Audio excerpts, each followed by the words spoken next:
Assalamualaikum warahmatullahi wabarakatuh. Selamat pagi anak soleh soleha. Bagaimana kabar kalian hari ini? Alhamdulillah luar biasa, tetap semangat, Allahu Akbar. Alhamdulillah pagi ini kita bertemu kembali setelah kurang lebih selama sebulan kita tidak melaksanakan pembelajaran. Karena anak soleh-soleha di rumah fokus mengisi buku diari Ramadannya. Ustazah ucapkan juga minal aidin wal faizin untuk ananda yang ada di rumah. Anak soleh-soleha, pagi ini kita akan belajar kembali sebagaimana biasanya sebelum kita melaksanakan ulangan akhir semester atau biasa disingkat PAS yang insya Allah kita akan laksanakan di tanggal 7 nanti. Jadi harapan Ustazah anak soleh-soleha di rumah fokus mengikuti pembelajaran kita yang kurang lebih 2 pekan ini. Kemudian usahakan anak soleh-soleha baca-baca materi yang pernah ustazah ajarkan sebelum kita memasuki bulan puasa bulan lalu, ya.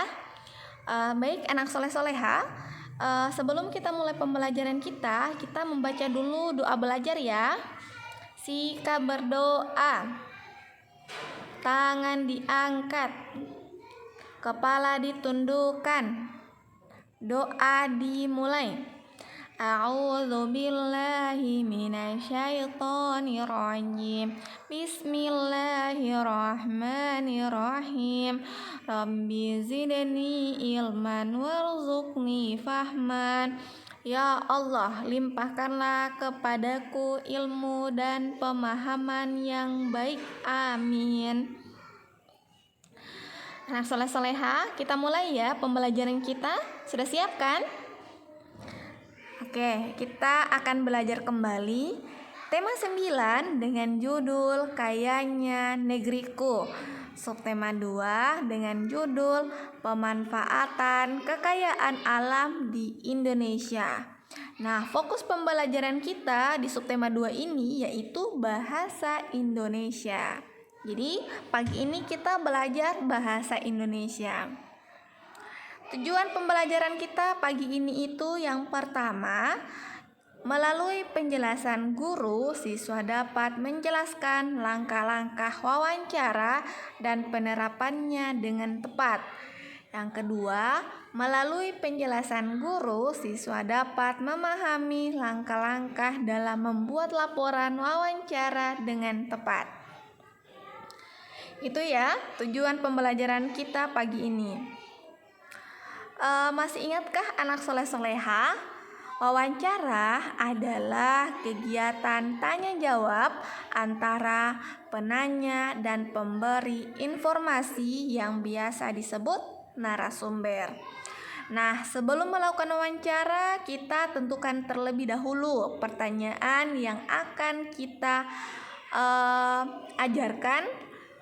Kemudian pertanyaannya juga harus sesuai dengan informasi yang ingin kita ketahui. Contohnya, kita ingin mencari informasi tentang manfaat lingkungan. Nah, kita bisa menentukan pertanyaan seperti contoh berikut. Apa saja manfaat lingkungan bagi kehidupan masyarakat? Nah, itu ya contoh dari apabila kita ingin melakukan wawancara dan kita memberikan pertanyaan. Sekarang kita masuk di menjelaskan langkah-langkah wawancara dan penerapannya. Untuk melakukan wawancara, kamu atau anak soleh-soleha perlu menentukan suatu topik. Nah, setelah itu pilihlah seorang narasumber yang sesuai dengan topik wawancara. Lalu susunlah pertanyaan yang tepat. Ayo ingat kembali langkah-langkah untuk melakukan wawancara. Tahapan melakukan wawancara itu yang pertama, sebelum wawancara terlebih dahulu kita menentukan narasumbernya, kemudian menentukan waktu dan tempat wawancara, kemudian membuat daftar pertanyaan sesuai topik wawancara. Yang kedua, saat wawancara itu menemukan narasumber sesuai waktu dan tempat wawancara.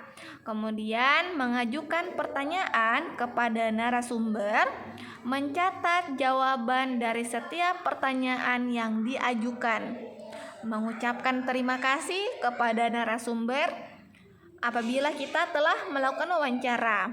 Kemudian yang ketiga, setelah wawancara, kita merangkum semua jawaban dari narasumber, membuat kesimpulan wawancara, dan membuat laporan wawancara. Jadi anak soleh-soleha, itu ya tahapan atau langkah-langkah untuk melakukan wawancara. Sekarang kita masuk di membuat laporan hasil wawancara.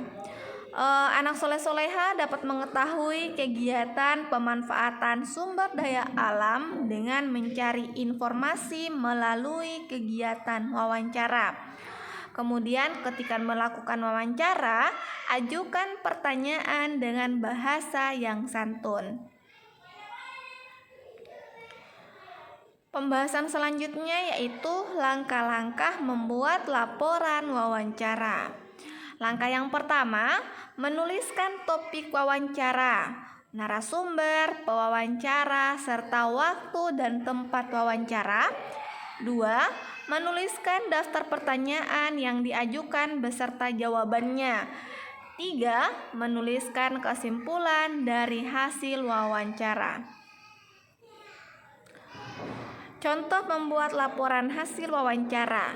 Nah, seperti yang terlampir, jadi anak soleh-soleha bisa melihat bagaimana contoh hasil dari wawancara. Ada nama pewawancaranya, ada nama narasumbernya, kemudian ada topik wawancara, serta daftar pertanyaan dan jawaban narasumber. Anak soleh-soleha melakukan wawancara pada pekerjaan yang berkaitan dengan sumber daya alam. Ayo ingat langkah-langkah yang perlu dilakukan sebelum wawancara. Persiapan yang harus dilakukan antara lain, yang pertama menentukan topik, kemudian menentukan narasumber, kemudian menyusun pertanyaan, dan selanjutnya itu menyiapkan alat tulis untuk mencatat jawaban. Banyak pekerjaan yang berkaitan dengan sumber daya alam yang ada di Indonesia. Untuk mendapatkan informasi mengenai sumber daya laut, kamu bisa melakukan wawancara kepada nelayan. Kamu bisa menanyakan perihal cuaca yang cocok mencari ikan, tangkapan ikan, bahkan konservasi sumber daya laut. Jadi itu ya anak soleh-soleha materi pembelajaran kita pagi hari ini pada subtema 2 pembelajaran bahasa Indonesia. Nah, sekarang kita masuk di pemberian tugas. Tugas anak soleh-soleha ada 3. Yang pertama itu apa yang dimaksud dengan wawancara. Kemudian sebutkan 3 tahapan sebelum melakukan wawancara. Dan yang ketiga, tuliskan langkah-langkah membuat laporan hasil wawancara. Jadi anak soleh-soleha kerjakan tugasnya itu di atas atau pada selembar kertas HVS saja dulu untuk sementara, karena kan bukunya ada di sekolah. Jadi untuk sementara anak soleh-soleha mengerjakan tugasnya itu di kertas HVS. Insya Allah anak soleh-soleha bisa mengerjakannya dengan baik dan benar apabila fokus memperhatikan apa yang Ustazah jelaskan dari awal pembelajaran tadi. Baik anak soleh-soleha, tetap semangat belajar, jangan lupa fokus mempelajari materi-materi yang telah diajarkan oleh ustadz-ustazanya. Begitupun perlancar atau murojaah kembali hafalannya, dan jangan lupa mengajinya di rumah, serta sholat 5 waktunya. Baik anak soleh soleha, itu saja yang dapat ustazah jelaskan pada kesempatan pagi ini. Ustazah tutup dengan ucapan wabillahi taufiq wal hidayah. Wassalamualaikum warahmatullahi wabarakatuh.